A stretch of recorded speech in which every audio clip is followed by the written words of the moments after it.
Before I start today's video, I want to do a quick disclaimer about the audio on this video. It may sound a little bit different. If it does, it's because it's a brand new microphone and I'm still trying to fine tune it. And again, it's a brand new microphone, so if there is some audio issues, just let me know down in the comments down below. Just, hey, if you prefer a certain way of audio, whatever, just tell me. I'm still trying to figure out this new setup because, well, it's new. So yeah. Alright, let's get into today's video. So the question I have to answer for you today is this. Is the Washington Senate race truly competitive? Or is Trafalgar off their rockers, off their medicine, whatever? Well, this is a more complicated question than it may seem like, alright? Some may say Trafalgar's losing it. Some may say, well, Trafalgar's spot on about this. Well, I'm going to answer that question today. Now, before I forget, of course, I hope you enjoy these type of videos. If you do, smash the like button down below, subscribe, share with your friends, hit the little bell, and yes, of course, go follow the mysterious Twitter account in the description down below. And yeah, also, before I forget, join that mysterious account known as Real American Politics. Join that channel today, right? You know, the big, fat, beautiful join button. Click it. I recommend you do, as for 10 cents a day, you can join Real American Politics. I recommend you do it, and yeah. Alright, enough promotion stuff, enough disclaimers. Let's get into it. So, the Washington Senate race. I've obviously made a few videos on the race this cycle, right? I've made a couple videos here and there about the race. And there is a lot of debate about how competitive is this race truly. Well, it's hard to say, alright? So let's look at the Trafalgar poll. They released a brand new poll out of Washington, and compared to the last poll, nothing really changed. Like, yes, Patty Murray went down like a half point, Smiley went up like, I think, a quarter of a point, but overall, compared to the sampling error, nothing really changed from the last poll.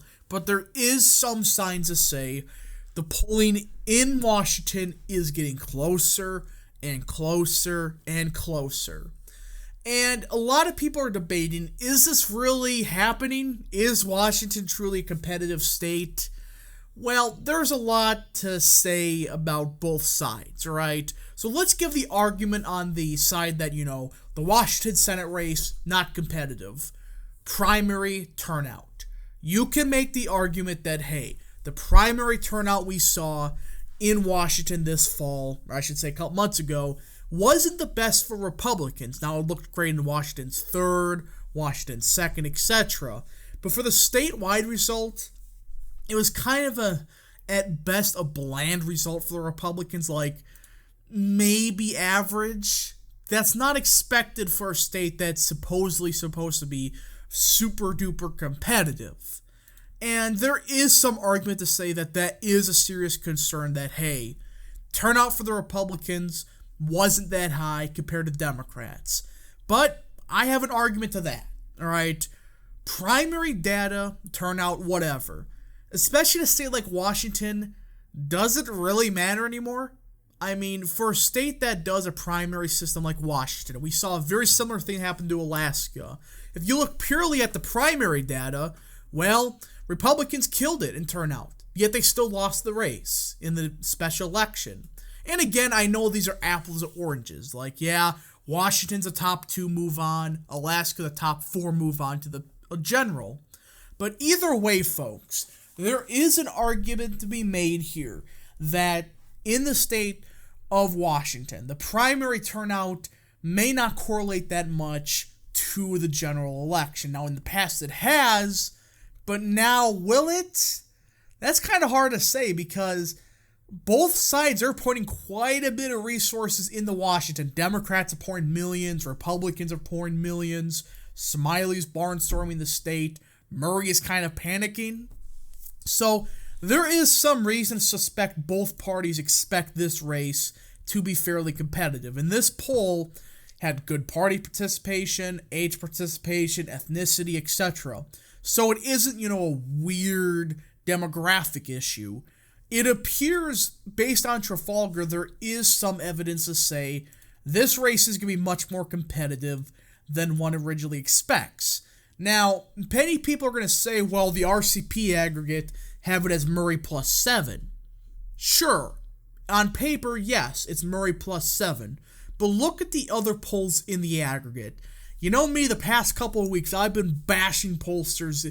If they're not a likely voter poll, get them out. If they're not a likely voter poll with at least 600 people, get them out. And only one poll has both of these. A likely voter sample and a sample greater than 600. Trafalgar, the only pollster so far in the aggregate that actually has it.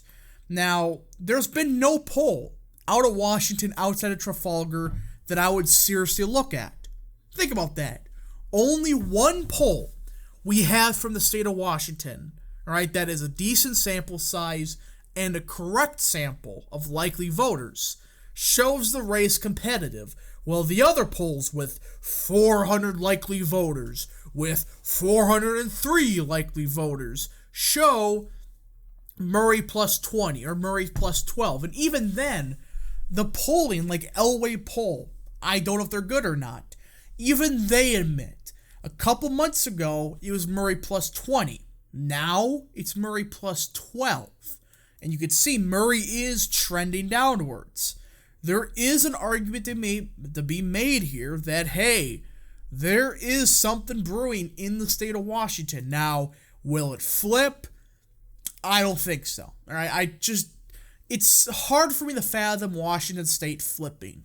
Though there is some argument to be made that Washington has been showing some signs of trending a bit Republican. Last year, the Republicans won the DA race there, for example. But will that translate to a statewide win? I just don't see it. Now, again, many people didn't see Virginia flipping, all right, and it did. But we just got to see what happens, because this is a unique race where the polling data is actually very limited. Actual polling data, not, pollsters shitting out, 400 likely voter sample sizes. Like an actual good sampled poll, like Trafalgar, the only one that is like that, shows the race competitive. We just got to see what happens. I'm not making a final verdict on anything. Hopefully we get some polls from like Emerson, maybe a poll from, Big Data, whatever. Anyways, folks, I hope you enjoyed this video. If you did, smash the like button down below, subscribe, share it with your friends, hit the little bell, and yes, of course, go follow the mysterious Twitter account in the description down below. And yeah, hopefully the audio worked. Hopefully there wasn't any problems. And yeah, thank you so much for watching. We'll see you guys in the next video. Godspeed to all of you.